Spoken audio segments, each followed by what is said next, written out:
আসসালামু আলাইকুম। আজকে আপনাদের একটা ভিডিও দেখাচ্ছি, বিড়ালের আত্মকাহিনী বলে কথা। আমরা যে ফ্ল্যাটে থাকি একদম পাশের বিল্ডিংয়ে বয়স্ক একটা মহিলার পুরুষ থাকে, দুইজন।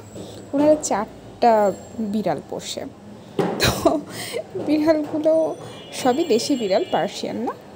তো ওদের কাণ্ডকীর্তি মাঝে মধ্যে দেখে খুব ভালো লাগে। আজকে রুমের থেকে দেখা যাচ্ছিল ওরা ব্যালকনির মধ্যে যে ছাদটা, ওইখানে উঠে বসে আছে।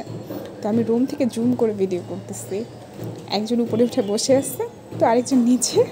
তো হুট করে দেখি মা সেও উঠে যেতেছে, মানে তাদের আর বাসায় থাকতে ভালো লাগতেছে না, ছাদের মধ্যে যেয়ে শুয়ে থাকে। কি আশ্চর্য! তো ব্যাপারটা খুব মজা লাগে যখন ওদের দেখি। মনে হয় যে যাই একটু বাইরের হাওয়া বাতাস খাই। বলে না যে বন্যের পশু বন্যেই সুন্দর।